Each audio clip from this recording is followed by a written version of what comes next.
Wahaligani mtazamaji wa Global TV, mimi naitwa Korumbale Babas na hii ni Mtanange Majimboni, kipindi ambacho mara zote tumekuwa tukijipambanua kwamba tunazichanganua siasa kwa kuzichambua, tukianzia kwenye uchaguzi wa ndani wa vyama tofauti na sasa bado tumeka kambi katika uchaguzi wa ndani wa Chama cha Mapinduzi, hasa kwenye nafasi ya majimbo. Leo hii Mtanange Majimboni tuko katika jimbo la Monduli ambalo lipo kaskazini mwa nchi ya Tanzania katika mkoa wa Arusha.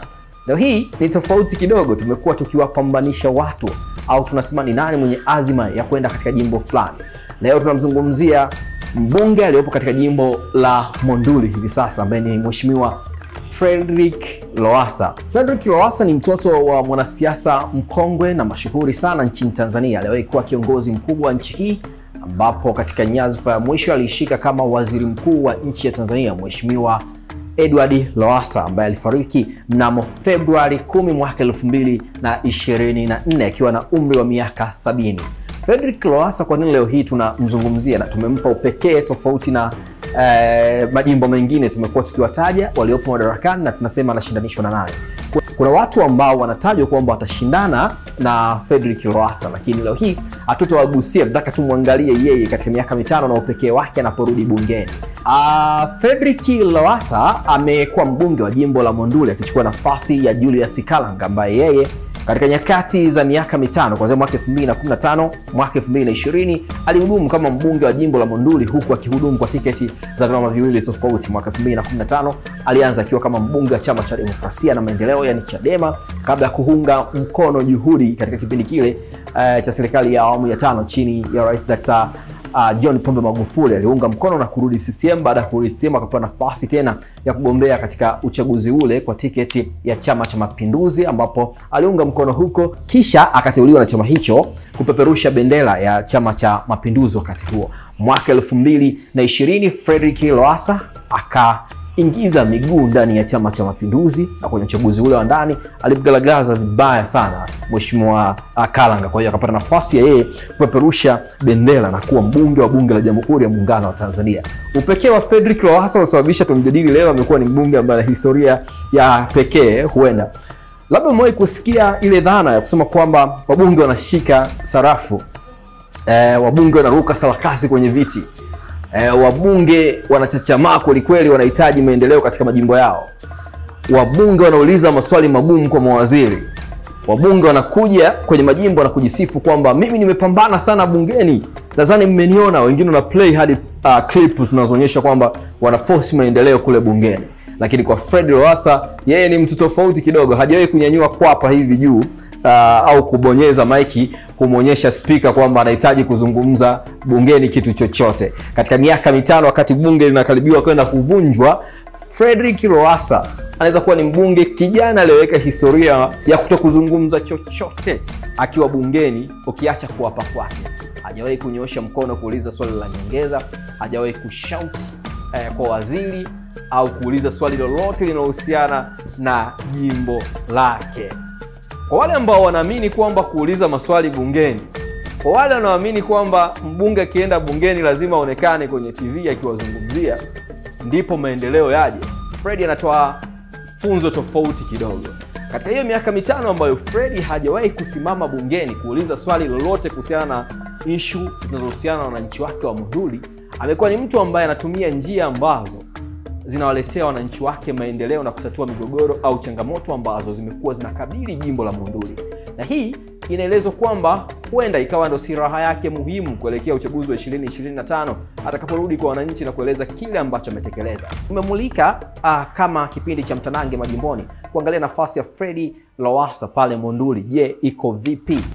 Amefanikiwa kuvaa viatu vya waliomtangulia akiwemo hayati Edward Moringe Sokoine ambaye ana profile kubwa ya kuwa waziri mkuu wa Jamhuri ya Muungano wa Tanzania enzi uhai wake, ambaye aliwahi kuwa waziri mkuu katika vipindi viwili tofauti. Lakini pia Mheshimiwa Edward Lowassa ambaye ni babake. Hawa kina Edward wawili wote wana profile kubwa.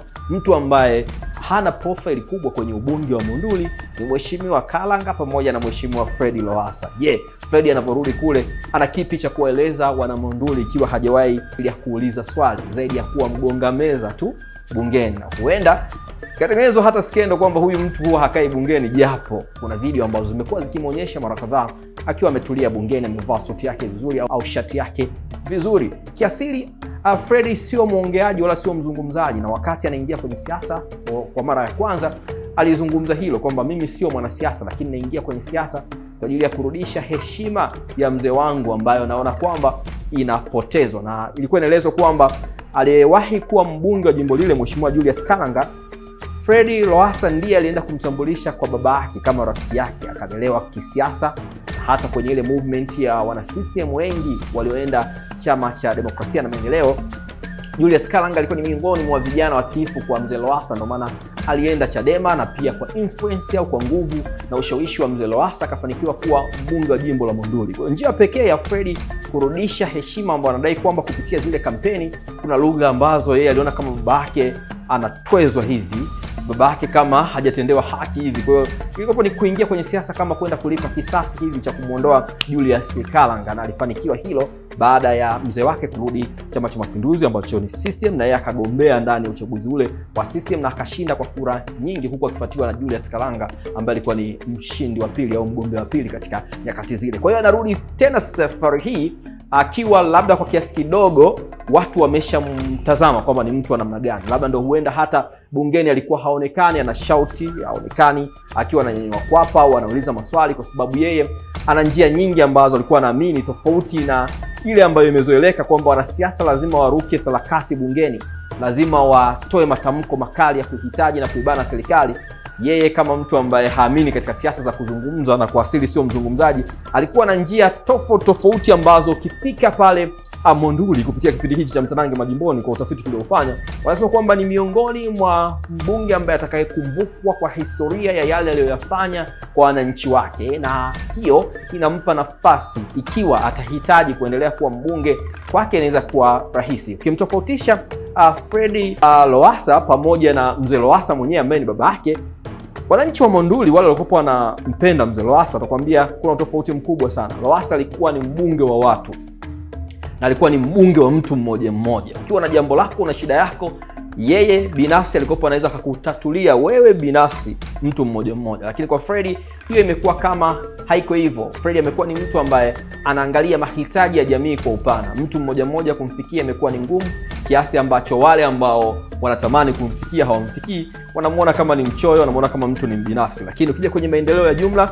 yale ambayo yanaelezwa kwamba kama ni mafanikio ambayo hakuwahi kufanyika kwa kipindi chote kuanzia Monduli na Tanzania imepata uhuru, wanadai kwamba kuna vitu ambavyo wamevifanya ambavyo vinaheka historia. Cha kwanza, kuanzia imepatikana uhuru, pamoja na kuwa na viongozi wote hawa wakubwa, mawaziri wakuu wawili, kuna changamoto kubwa ya maji, na changamoto hiyo kubwa ya maji ilionekana kama ni kitu ambacho hakiwezi kutatulika kutokana na jiografia na hali ya miamba ya pale na nini. Kwa sababu kuna story nyingi ambazo zilikuwa zinaelezwa zinaonyesha kwamba kuna changamoto ya maji ambayo haiwezi kutatuliwa kwa urahisi.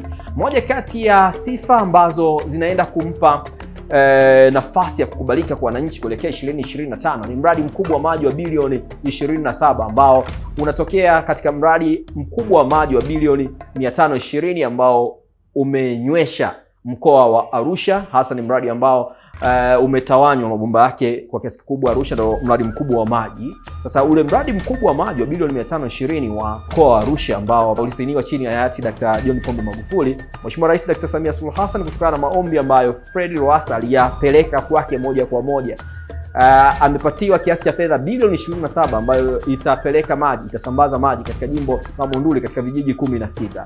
Na hivyo vijiji 16 vitakavyofikiwa na maji havikuwahi kufikiwa na maji wakati wowote, na ilikuwa inaonekana kama ni ndoto isiyowezekana. Ni mradi ambao tayari umeshaanza kufanya kazi, kwa maana wakandarasi wako site na maji yameshaanza kusambazwa kwenye baadhi ya maeneo. Ni mradi ambao mabomba yanatokea Arusha mjini kuelekea Monduli. Lakini kama itoshi, baada ya kile ambacho kilielezwa kuanzia miaka hiyo kwamba mwamba wa Monduli huwezi ukapata maji, Mheshimiwa Freddy Lowassa yeye ameanza utafiti wa kuchimba visima 32 katika maeneo tofauti ya vijiji vilivyopo pale Monduli, na vijiji 8 kwa Monduli ni kama miujiza, maji yameanza kutoka, kitu ambacho hakuwahi kufanywa na mbunge yoyote. Na hiyo aliwezeshwa na serikali kupitia hitaji lake la kwenda kuongea na waziri wa maji, lakini pia wakapatikana wahisani kutokea nchi za Uarabuni ambao wako kule kwa ajili ya kufanya utafiti na kuanza kuchimba visima ambavyo vimeanza kutoa maji. Ni kitu cha kihistoria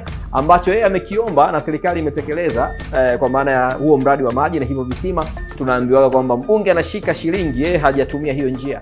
Ametumia njia za kidiplomasia, njia za namna ambayo yeye anajua kwamba kwa namna gani atapeleka maendeleo kwa wananchi wake, bila kile ambacho tumeaminishwa mara zote kwamba mbunge akienda bungeni lazima aulize maswali, lazima aonekane anapambana kule.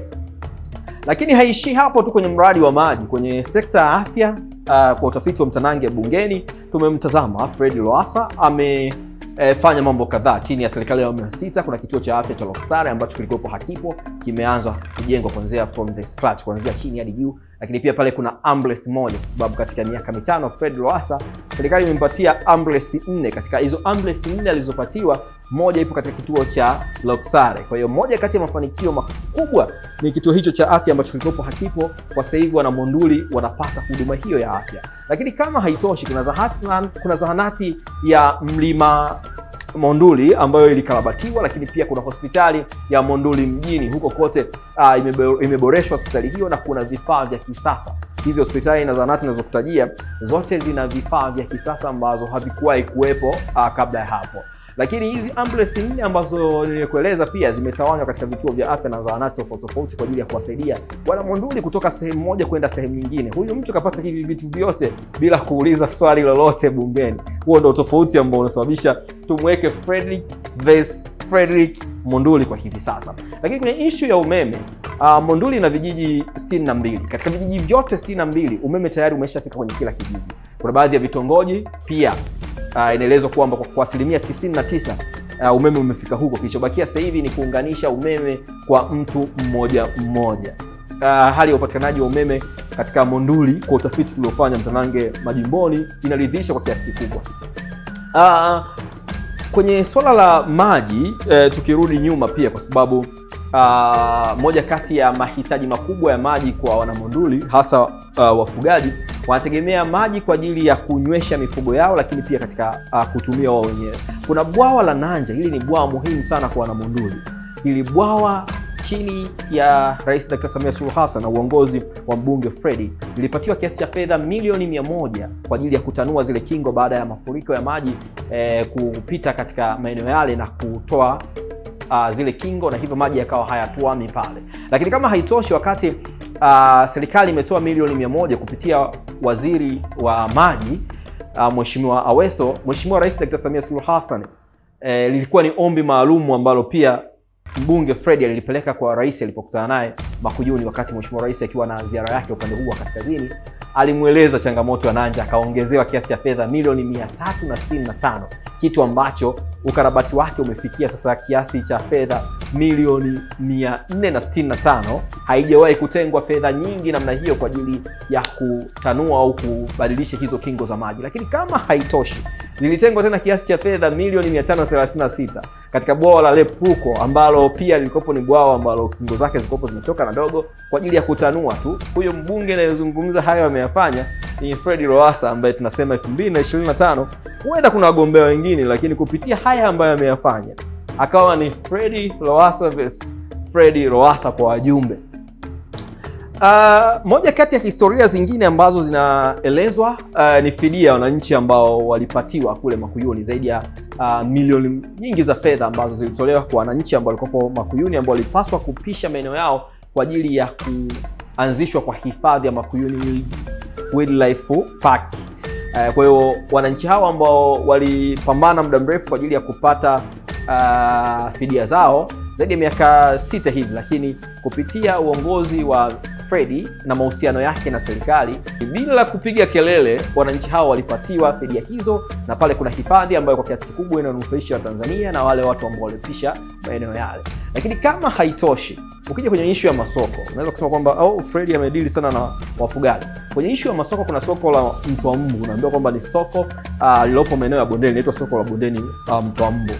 Pale kupitia mfuko wa jimbo ametengeneza mitaro ya maji, lakini pia ameezeka soko lile mabati, lakini pia ametengeneza mageti mawili, ambapo sasa kupitia hizo fedha za mfuko wa jimbo inaweza kwamba milioni 20 zimetumika kwa ajili ya kuliweka lile eneo sawa, ikiwemo hiyo mitaro, mageti, lakini pia na kuweka paa. Makuyuni pia kuna lami ambazo zimetumia mfuko wa jimbo, lakini pia Monduli mjini kuna lami ambazo zimetumia mfuko wa jimbo. Kuna taa za barabarani sasa hivi ziko Makuyuni. Na kama haitoshi pia kwenye issue ya barabara, kuna mradi wa barabara ambao unatokea pale Kigongoni hadi Lepruko ambao umejengwa pale kilomita 20, ukiunganisha na zile zilizokuwepo kwa sasa hivi 70 na kitu, inakuwa ni kama kilomita 99. Kwa hiyo ndo umbali mrefu zaidi, ni kipande kirefu cha lami ambacho akikuwahi kuwepo kuanzia kupatikana kwa uhuru, lakini kimepatikana chini ya Fred Lowassa. Kama haitoshi kwenye masuala ya wakulima, tumezungumzia namna ambavyo wamepambana na wafugaji kwenye masuala ya wakulima. Kuna mradi wa bilioni 17 wa skimu ya umwagiliaji pale Mtwambu, na alimpeleka pale waziri wa kilimo Mheshimiwa Bashe kwa ajili ya kwenda kutoa mustakabali wa namna ambavyo wizara itawezesha wakulima wale ambao wanajiandaa kufanya kilimo hicho cha umwagiliaji katika skimu hiyo ya umwagiliaji pale Mtwambu. Lakini pia miradi mingine ambayo inampa chepuo kubwa, na mara zote amekuwa akieleza Bwana Monduli kwamba ni wakati wa kufikiria namna gani tutanufaika na mradi huu. Ni mradi mkubwa ambao hadi hivi sasa serikali imetenga bilioni 14, mradi wa magari soda, ambapo inaelezwa kwamba ukianza unakadiriwa kuwa na uwekezaji wa zaidi ya trilioni 8 ambao utaleta ajira kubwa sana kwa wana Monduli. Hiyo ni baadhi tu, na ni miradi ni mingi ambayo tukikupa nafasi ya wewe kuelezea unaweza kusema kwamba ni kweli 25 inaweza kuwa ni Fred versus Fred Lowassa. Na tunapozungumza hivi hatumaanishi kwamba watu wengine hawaruhusiwi kugombea. No, wanaweza wakagombea, lakini Fred ameleta somo jipya kwenye masuala ya siasa. Ukizungumzia migogoro ya ardhi pia amefanya vizuri sana. Kuna mgogoro wa ardhi uliodumu muda mrefu kule Loksare ambao ulihusisha wakulima na wafugaji. Unaambiwa likopo ni ngumu hata kiongozi yote kwenda. Alishawahi kwenda mkuu wa wilaya ya Monduli wakati huo James Mwaisumbe. Alipofika pale gari yake ilivunjwa vioo, ikabidi aondoke na wananchi hawakutaka kumsikiliza kabisa. Lakini unaelezwa wiki moja iliyopita Fred Lowassa alipofika pale, watu wote wakaweka silaha zao chini na wakampokea kama shujaa na akazungumza nao na mgogoro ule ukawa umekwisha. Lakini kuna mgogoro muda mrefu kati ya jeshi pamoja na wananchi kwenye issue ya matumizi ya maeneo ambayo jeshi huwa inafanya mazoezi yake. Kupitia busara za Fred Lowassa pamoja na Mheshimiwa Rais Dr. Samia Suluhu Hassan, ile eneo ambalo linaonekana kama ni eneo la jeshi ambalo wananchi hawakuruhusiwa kufika kwa ajili ya kufanya shughuli yoyote, inaelezwa kwamba hivi sasa wamepewa nafasi wafugaji hao kuwa eneo la mifugo pamoja na mafunzo ya kijeshi. Kwa hiyo wakati jeshi linataka kufanya mazoezi yake, litatoa taarifa kwa wafugaji. Hivyo wafugaji hawatopeleka mifugo mle kupitia serikali za vijiji, na wakimaliza mafunzo yao pia basi watapewa ruhusa ya kufuga katika yale maeneo kwa maana ya kufanya malisho yao. Huyu ndo Fred Lowassa ambaye tunamzungumza kwa siku ya leo, ambaye kwenye masuala ya wakulima na wafugaji amegusa kwa namna hiyo. Bado sijataja hapo majosho 16 ambayo yanahudumia sehemu tofauti au yatahudumia sehemu tofauti katika jimbo hilo la Monduli. Hapo pia bado sijakutajia kwenye issue ya unenepeshaji wa mifugo. Pia Monduli ni miongoni mwa majimbo ambayo wanapata ruzuku kupitia mifugo yao, wanakopesheka wafugaji. Haya yote yamefanywa na Fred Lowassa huku akiwa jinyanyua kwapa wala hajabonyeza button kumwashiria kwamba Mheshimiwa Spika ana kitu cha kuzungumza zaidi ya yeye kugonga meza tu, ambapo serikali inaeleza kwamba imeleta maendeleo sehemu tofauti, na labda mawaziri wanapojibu yale majibu ambayo yeye anaona kwamba ni majibu mazuri. Huyo ni Fred Lowassa, mbunge kijana ambaye tukupata nafasi ya kumtambua na kumfahamu kupitia Mtanange Majimboni kuelekea 2025, ikiwa atatupa karata yake katika jimbo la Monduli. Kitu gani kitatokea kupitia hizi pointi za mafanikio? Je, itakuwa rahisi kwake kutoboa mbele ya wajumbe? Hiyo ni issue nyingine. Je, pia kuna wapo ambao wanatajwa, wakati mwingine tutakueleza ni kina nani wanatajwa na kwa nini wanatajwa, na nguvu yao pale Monduli itamtikisa Fred Lowassa? Watamani tuende jimbo gani? Kwa sababu huu ndo mwisho wa jimbo la Monduli kwa siku ya leo. Mimi ni mwandishi msomi, naitwa Korumba The Babas. Weka komenti yako hapo chini kistaarabu. Nyuma ya kamera ni kijana wangu mtiifu Haji. Habari hii inatokea jijini Arusha, inahusiana na hoteli ya kimataifa ya Parrot Hotel. Hoteli hii ina hadhi ya nyota 4 ya ukweli iliyopo Kaloleni jijini Arusha. Jengo lake ni la ghorofa lenye floor 13, vyumba 116 vya kulala vyenye hadhi tofauti. Hapa kuna executive suite, junior suite, executive, standard bedroom, double deluxe na twin bedroom. Parrot Hotel ndani yake ina migahawa miwili. Mmoja ni maalum kwa ajili ya kupata kahawa za aina zote. Sehemu ya pili ni ya kupata chakula pekee. Hapa kuna bar maalum yenye swimming pool iliyopo floor ya 3. Kuna kumbi za mikutano kubwa 2 na kumbi ndogo kwa ajili ya vikao. Katika Afrika Mashariki, Parrot Hotel kwa sasa ni hoteli ya mfano kutokana na ubora wa huduma zake.